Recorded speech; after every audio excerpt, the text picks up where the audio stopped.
खुदा का शुक्र करते हैं, जवान बच्चों ने आज वर्शिप करी और हमारे इस तरीके से युवा पीढ़ी आगे बढ़ती चले जाए। खुदा सब बच्चों को बहुत बड़ी बरकत दे। आइए एक बार और खुदावंद के कलाम से हम पढ़ेंगे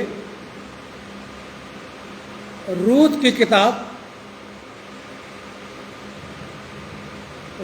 किताब उसका पहला अध्याय 324 पेज नंबर न्यायों के बाद रूत उसका पहला अध्याय और उसके 15 पद से लेकर के 18 पद तक मैं आपके सामने पढ़ रहा हूँ। रूत उसका पहला अध्याय 15 से 18। यहाँ इस प्रकार से लिखा हुआ है, तब उसने कहा, देख तेरी जिठानी तो अपने लोगों और अपने देवता के पास लौट गई है, इसलिए तू अपनी जिठानी के पीछे लौट जा। रूत बोली, तू मुझसे यह विनती ना कर कि मुझे त्याग या छोड़कर लौट जा, क्योंकि जिधर तू जाए उधर मैं भी जाऊंगी, जहाँ तू टिके वहाँ मैं भी टिकूंगी। तेरे लोग मेरे लोग होंगे और तेरा परमेश्वर मेरा परमेश्वर होगा। जहाँ तू मरेगी वहाँ मैं भी मरूंगी और वहीं मुझे मिट्टी दी जाएगी। यदि मृत्यु छोड़ और किसी कारण मैं तुझसे अलग हूँ तो यहोवा मुझसे वैसा ही वरन उससे भी अधिक करे। जब उसने ये देखा कि वो मेरे संग चलने को स्तर है, तब उसने उससे और कुछ ना कहा। खुदा अपने कलाम के पढ़े जाने और सुने जाने पर बरकत बख्शे, आमीन। आज का जो विषय है वो है खुदावंद में बने रहना, और इसका जो मुख्य पद है, निकाल लीजिए मेहरबानी से, कोई भी बहन निकाल लीजिए। मुख्य पद यूहन्ना रचित सुसमाचार उसका 15 अध्याय पद 4 जरा पढ़िएगा। मुख्य पद यूहन्ना 15:4 जरा पढ़िए इसको।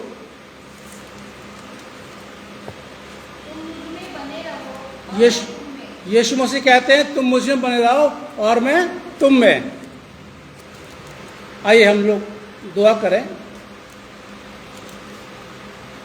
तेरी इच्छा पूरी हो जाए, हाथों में तेरे जीवन मेरा। मैं मिट्टी हूँ, तू है कुम्हार, मुझको सुठा, मुझको बना। मैं मिट्टी हूँ, तू है कुम्हार, मुझको उठा, मुझको बना। अपनी मर्जी पर मैं चलता रहा, तुझको कभी भी ना अपना कहा। लेकिन प्रभु आज से मैं तेरे क्रूस को ले लेता हूँ। लेकिन प्रभु आज से मैं तेरे क्रूस को ले लेता हूँ, तेरे क्रूस को ले लेता हूँ। खुदावन हम आपका शुक्रिया अदा करते हैं। ये वक्त आपने दिया है कि हम आपके कलाम से कुछ सीख सकें, तो इसलिए बहुत ज़रूरी है कि आपका ज्ञान, आपकी बुद्धि और आपकी समझ हमको मिले, ताकि आज हम आपके कलाम से सीखें और उसको अपने जीवन में लागू करें। और आज के कलाम से किसी इंसान की कोई तारीफ नहीं, बल्कि सारा आदर, सम्मान और महिमा, प्रशंसा आपको मिले।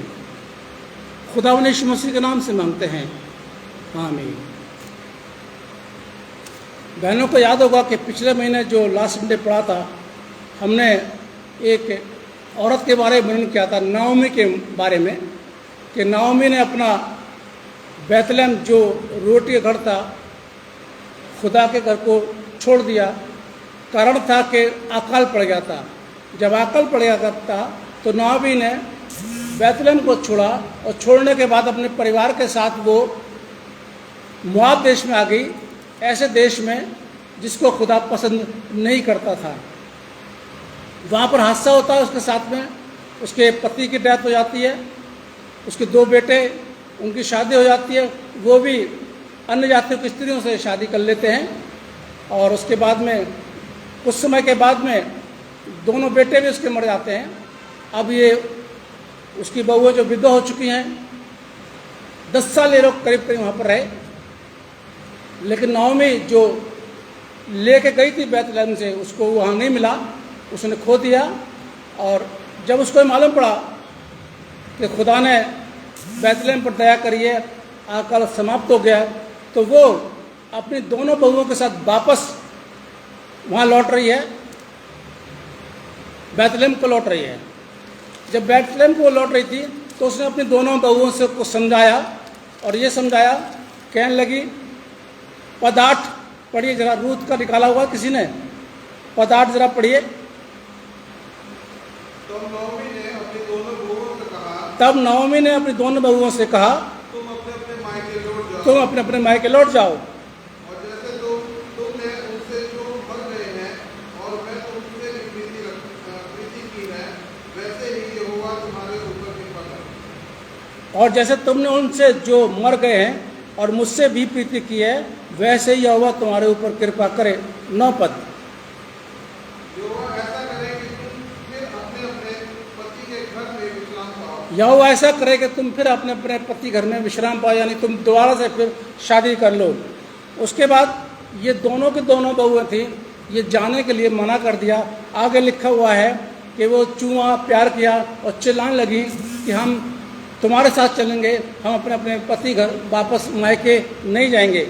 नाओमी उनको समझाया भी, लेकिन वो फिर भी तैयार नहीं हुई। समझाने के बाद फिर एक बहू ने नाओमी का साथ छोड़ दिया और वो वापस अपने मायके चली गई। पद 14 जरा पढ़िएगा इसी का। तब वे फिर उठी। देखिए ओपरा ने, यानी जो ये बहू का नाम ओपरा, एक का रूथ, एक का ओपरा।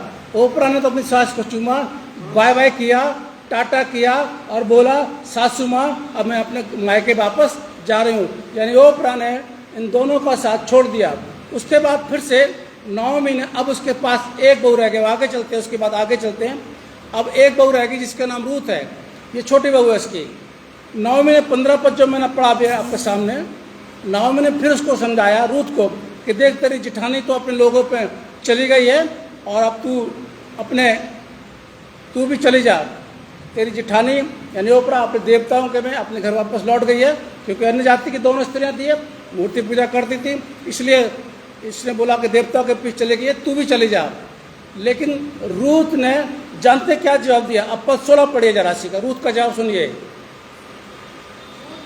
रूथ बोली तू मुझसे ये विनती ना कर, यानी तू मुझसे ये मत कह मुझे त्याग या छोड़कर लौट जागे, क्योंकि ध्यान से सुनिए, क्योंकि जिधर तू जाएगी उधर मैं भी जाऊंगी, जहां तू टिके वहां मैं भी टिकूंगी, तेरे लोग मेरे लोग होंगे और तेरा परमेश्वर मेरा परमेश्वर होगा। यह अन्य जाति की स्त्री, ये खुदा की इबादत नहीं करती थी, ये देवी देवताओं की पूजा करती थी, लेकिन ये कह रही है कि जिस खुदा की इबादत तू कर रही है, जिस खुदा को तू मानेगी, उस खुदा को मैं भी मानूंगी। आगे, जहां तू मरेगी वहां मैं भी मरूंगी और वहीं मुझे मिट्टी दी जाएगी। यदि मरने को छोड़कर और कोई कारण से तुझसे अलग होना पड़े तो बात अलग है। आगे, हाँ, मैं तुझसे मर गई तो कोई बात नहीं, लेकिन जब तक जिंदा हूं तब तक मैं तुझे नहीं छोड़ सकती, फिर नहीं तो बुरा होगा। मैं तेरे साथ रहूंगी, मैं तेरे साथ चलूंगी। तेरे जो लोग हैं, तेरे जो रिश्तेदार हैं वो मेरे रिश्तेदार होंगे, तेरे कुटुंबी के लोग हैं मेरे कुटुंबी के लोग होंगे, जिनसे तू मोहब्बत करती है उनसे मैं मोहब्बत करूंगी, जिनके साथ तू रहती है उनके साथ मैं रहूंगी। जो घर तेरा है उस घर में मैं रहूंगी, चाहे वो घर कैसा भी क्यों ना हो, और जहां पर भी तेरा उठना बैठना है मैं वहीं पर उठूंगी बैठूंगी। यानी जैसे भी हालात में सासू माँ तुम रहोगी उन्हीं हालातों में मैं रहूंगी। ये रूथ का प्रॉमिस अपनी सास से हो गया। हालांकि नाओमी ने समझाया था, पहले समझा चुकी, जैसे मैंने बताया कि जाओ अपने अपने मायके लौट जाओ। नाओमी ये भी कह रही कि देखो मैं बूढ़ी हो चुकी हूँ, अब ऐसा भी नहीं है कि मेरे कोई और बेटा होता तो बेटे होते तो मैं तुमसे रोक लेती, तुमको उनके साथ तुम्हारी शादी कर देती। अगर मान लो मेरे कोई बच्चा पैदा होता भी है तो क्या तुम उसके जवान रहने तक मेरे साथ रह सकती हो? पॉसिबल नहीं रह सकती हो, इसलिए तुम लोग वापस लौट जाओ। तो एक ने तो नाओमी का साथ छोड़ दिया, लेकिन दूसरी ने नाओमी का साथ नहीं छोड़ा। और देखिए साहब, इसलिए यीशु मसीह ने क्या बोला है? तुम मुझ में, ध्यान से सुनिए, तुम मुझ में बने रहो और मैं तुम में।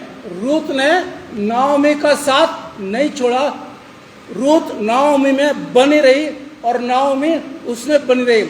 आगे रूथ ने कोई जवाब, इसने नाओमी ने कोई बात नहीं करी। ठीक है, दोनों साथ साथ बैतलहम पहुंच गई और बैतलहम पहुंच करके रूथ की शादी बोआज से, उनके रिश्तेदार है बोआज, उसके साथ हो जाती है। आगे बढ़ते चले जाते हैं। अब आप ये सोच रहे होंगे किससे फायदा क्या हुआ, रूथ को फायदा क्या हुआ? देखिए, नाओमी के साथ रूथ रही, उसके दुख और सुख में साथ रहने का वादा किया, हर तरीके से प्रॉमिस किया, और इसके बदले में खुदा ने उसको बहुत बड़ी बरकत दी। एक तो बोआज से उसकी शादी हो गई, उसके बाद में जानते क्या हुआ? नए नियम में इसका नाम आया है और ये यीशु मसीह की जो वंशावली है उसमें इसका नाम लिखा हुआ है। आप पढ़ लीजिए मत्ती 1:5, मत्ती 1:5, यीशु मसीह की वंशावली यहाँ से है। वंशावली में, यीशु मसीह की वंशावली में बोआज और रूत का नाम आया। पढ़िए जरा, मत्ती 1:5।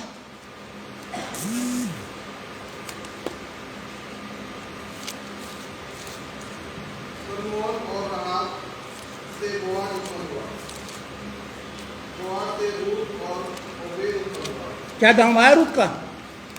रूत का नाम आ गया ना, बोआज और रूत से ओबेद, वो फिर वंशावली आ गई, फिर दाऊद की वंशावली चली जा रही है। दाऊद से फिर क्या कौन आया था?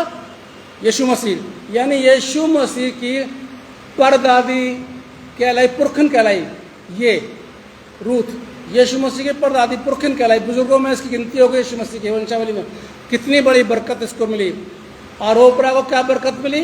ओपरा का नाम और निशान बाइबल में से हट गया।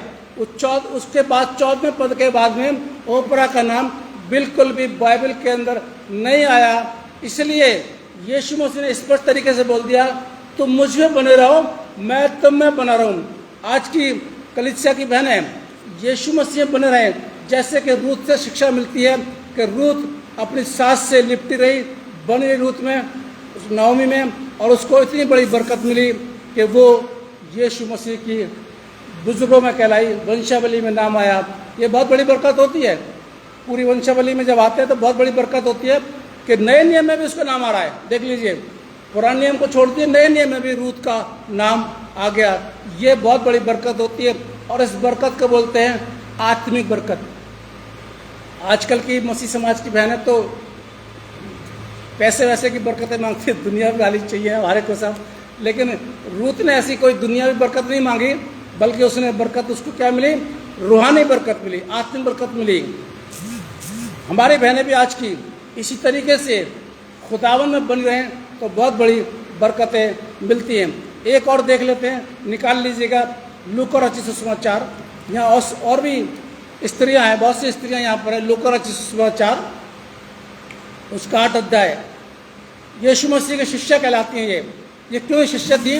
क्योंकि ये कई स्त्रियां बीमार थीं, कईयों में दुष्ट आत्मा थी, और यीशु मसीह ने इनको चंगा किया। और इनके नाम भी इसमें लिखे, मरियम मगदलीनी, उसमें 7 दुष्ट आत्माएं थी।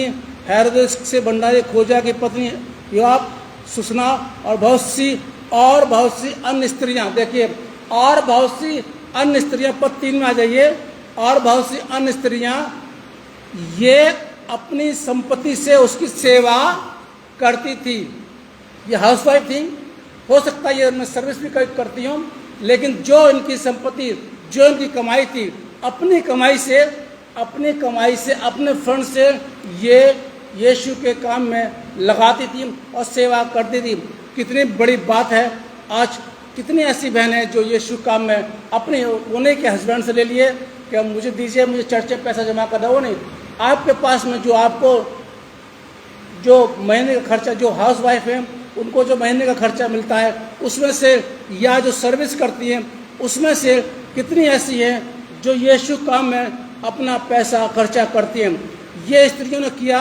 अब आप कह सकते हैं कि इनको तो चंगाई मिली थी इसलिए किया, ऐसा नहीं है। चंगाई की बात नहीं करती, लेकिन उन्होंने किया। साफ लिखा है, अपनी संपत्ति से उसकी सेवा करती थी। और देखिए, इनका नाम भी नए नियम में, इनको क्या बरकत मिली? इनको बरकत मिली कि नए नियम में भी इनका नाम आया, यहाँ पर भी आया। और लास्ट में भी जब यीशु मसीह क्रूस पर थे तब भी यही स्त्रियाँ मौजूद थी यहाँ पर।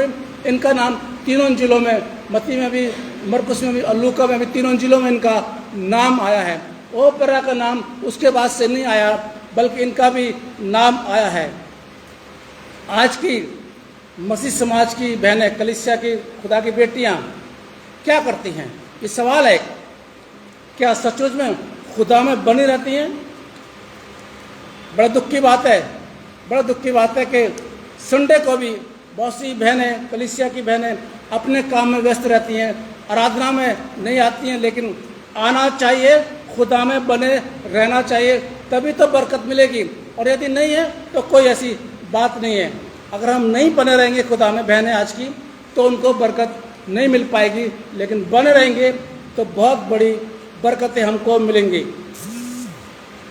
पहले के टाइम पर, आज के टाइम पर तो आप लोगों को नहीं पता, लेकिन पहले के टाइम पर ऊन के गोल लच्छी आती थी, लच्छियाँ, ऊन की लच्छियाँ आती थी सर्दियों में।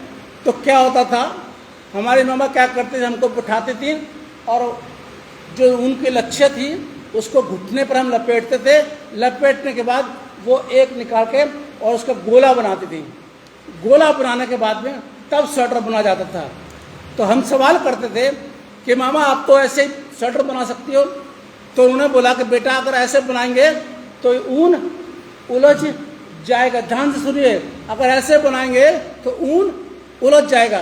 गोला इसलिए बनाते हैं ताकि स्वेटर बनाते समय ऊन ना उलझे। इसी तरीके से अगर हम इस संसार में रहते हैं, संसार के बहुत से कष्ट, बहुत से शैतानी युक्तियाँ आ जाती हैं।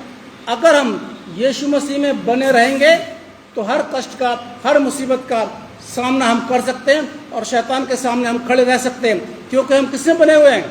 यीशु मसीह बने हुए हैं। हम उलझेंगे नहीं संसार की गतिविधियों में, संसार के दुनिया के कामों में बहनें उलझेंगी नहीं।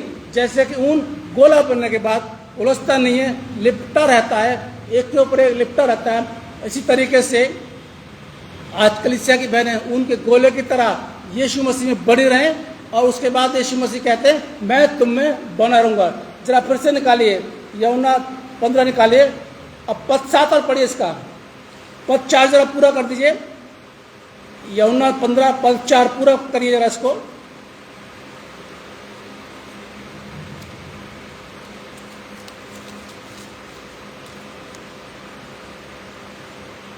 तुम मुझ में बने रहो और मैं तुम में। जैसे डाली यदि दाखलता में बनी न रहे तो अपने आप से नहीं फल सकती, वैसे ही तुम भी यदि मुझ में बने न रहो तो नहीं फल सकते। यानी बहनें अगर यीशु मसीह में नहीं बनी रहेंगी तो वो फलवंत जीवन अपना नहीं ला सकती। पद 7 निकाला हुआ, पद 7 जरा पढ़िए।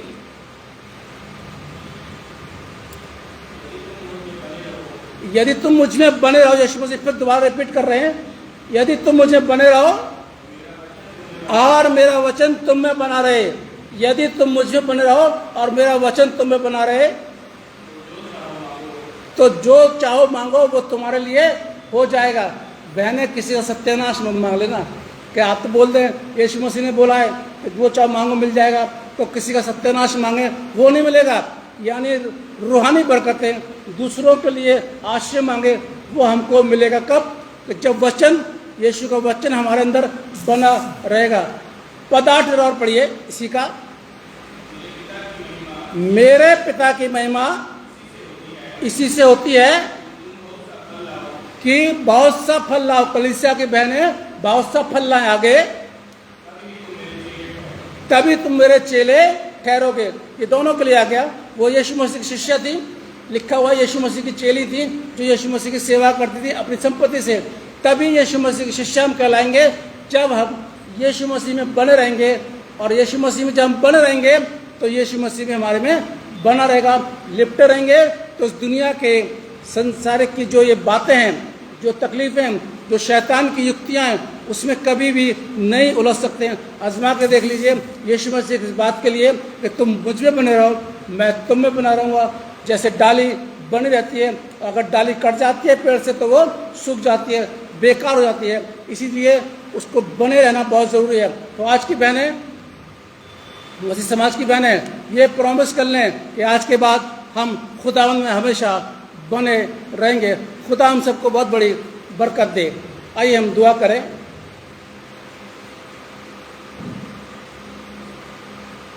आज के कलाम के लिए हम आपसे बरकत मांगते हैं।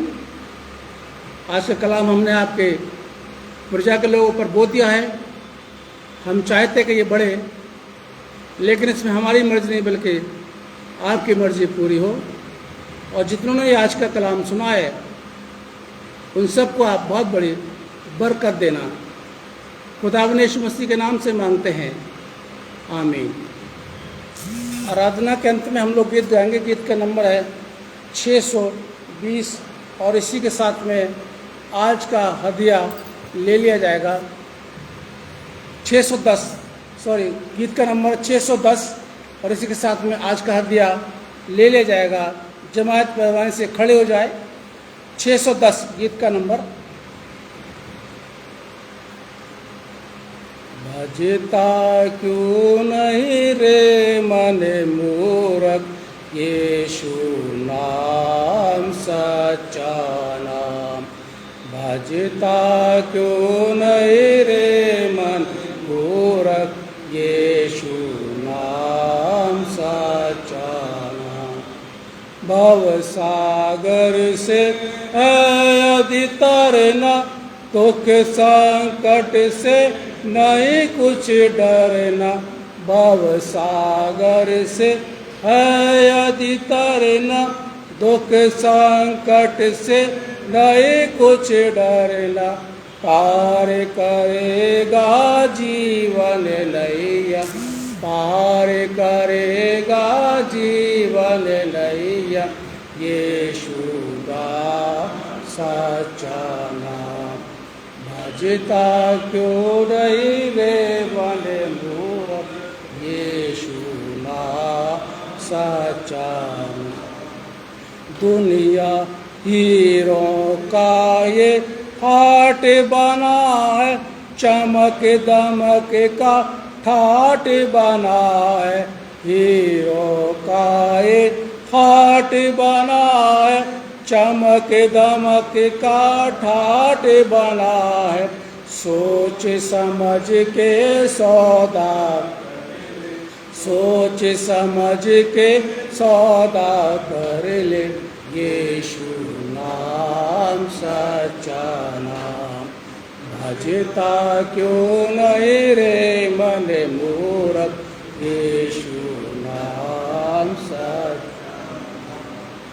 दुनिया में है नाते गोते, तजते सबको हंसते रोते। दुनिया में है नाते गोते, तजते सबको हंसते रोते। प्रभु नाम नित्य जप ले भज ले, प्रभु नाम नित्य जप ले भज ले, यीशु नाम सच्चा नाम। भजता क्यों नहीं रे, यीशु नाम सच्चा नाम। दुनिया से है एक दिन जाना, फिर माया से क्यों लिपटाना। दुनिया से है एक दिन जाना, फिर माया से क्यों लिपटाना।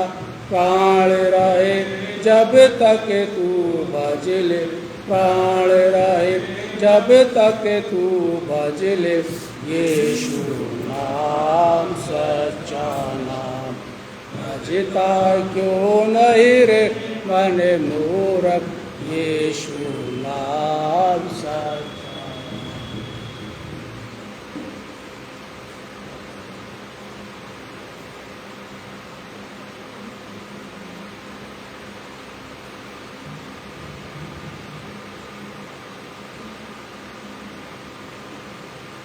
दुआ मांगे।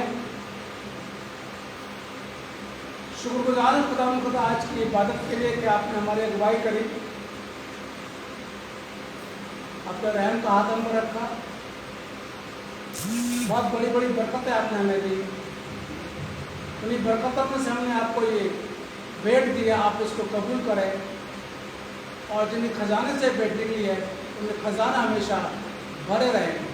खुदा ने यीशु मसीह के नाम से मांगते हैं, आमीन।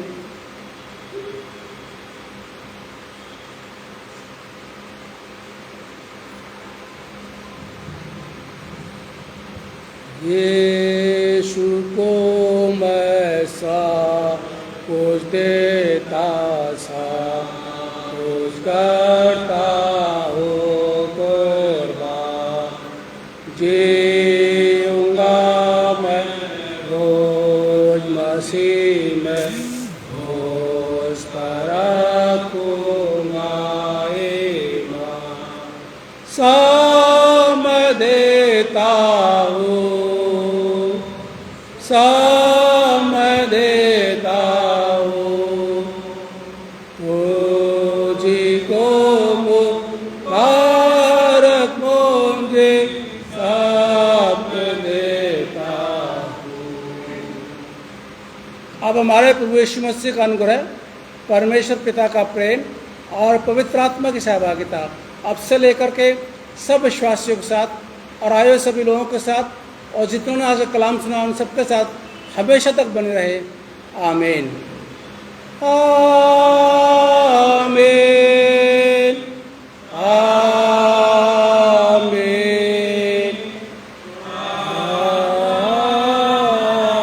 आमीन। खुदा में हमेशा आप लोग खुश रहें। खुदा आप सबको बहुत बड़ी बरकत दे और खुदा ने अगर ज़िंदगी दी तो अगले संडे फिर मिलेंगे। तब तक के लिए खुदा हाफिज़।